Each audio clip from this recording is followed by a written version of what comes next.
అందరికీ నమస్కారం. హిందూ పురాణాల ప్రకారం ఈ ప్రపంచాన్ని బ్రహ్మ సృష్టించాడని అంటారు. త్రిమూర్తులలో ఒకరైన బ్రహ్మ మనుషుల్ని ఈ సృష్టిని సృష్టించాడు. బ్రహ్మ భార్య ఎవరంటే టక్కున చెప్పే పేరు సరస్వతి. బ్రహ్మ భార్య గురించి మీకు ఆసక్తికరమైన విషయాన్ని ఈ రోజు నేను చెప్పబోతున్నాను.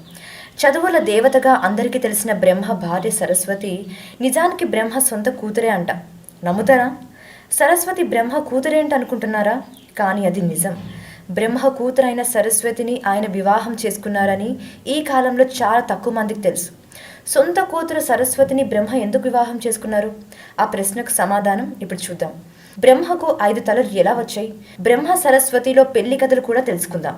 కుమార్తె అయిన సరస్వతిని పెళ్లి చేసుకున్నాడని తెలుస్తుంది. సరస్వతి పురాణం ప్రకారం బ్రహ్మ తన శక్తితో సరస్వతిని పుట్టించాడు. దానితో సరస్వతికి తల్లి లేరు, తండ్రి మాత్రమే ఉన్నారు. ఆయనే బ్రహ్మ. మత్స్య పురాణం ప్రకారం బ్రహ్మకు 5 తలలు ఉండేవి. ప్రపంచాన్ని సృష్టించిన తర్వాత ఈ ప్రపంచంలో ఆయన మాత్రమే ఉన్నారు. దానితో తన శక్తితో బ్రహ్మ సరస్వతి సంధ్య బ్రహ్మీలను తయారు చేశారు. సరస్వతి చాలా సౌందర్యవతిగా ఉండేది. ఆమె సౌందర్యానికి ఆకర్షితులైనటువంటి బ్రహ్మ నిత్యం తన దృష్టిని సరస్వతిపై ఉంచేవారు. బ్రహ్మ కనుచూపే మేరలో నుంచి తప్పించుకోవడానికి సరస్వతి 4 వైపులోకి వెళ్లి దాక్కునేది. ఆమె 4 దిక్కులలో బ్రహ్మకు 4 తలలు వచ్చాయి. ఆమె బ్రహ్మ కనుచూపు మేరలో నుంచి తప్పించుకోలేకపోయింది. దానితో ఆమె చివరికి ఆకాశంలోకి దాక్కోవడానికి ప్రయత్నించింది. కానీ బ్రహ్మ తన 5వ తలతో ఆమెను చూస్తుండేవాడు. దానితో ఆమె తప్పించుకోలేకపోయింది. బ్రహ్మ సరస్వతిని పెళ్లాడి ఆమెతో కలిసి మనుష్య జాతిని సృష్టించాలి. బ్రహ్మ సరస్వతిని పెళ్లాడి ఆమెతో కలిసి మనుష్య జాతిని సృష్టించాలని అనుకున్నాడు. ఒక ఏకాంత ప్రదేశానికి వెళ్ళి 100 సంవత్సరాల పాటు వారిద్దరు ఏకాంతంగా గడిపి మనువు అనే బాలుడికి జన్మించారు. ఈ భూమిపైన పుట్టిన మొదటి మనిషి మనువు అని అంటారు.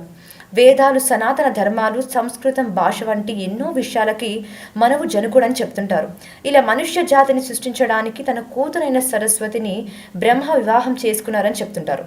ఈ కథ కాకుండా ఇంకో కథ కూడా మనకి వినిపిస్తూ ఉంటుంది. అదేంటంటే 5 తలలు ఉండే బ్రహ్మ గురించి ఇంకొక దాన్ని ఇప్పుడు తెలుసుకుందాం.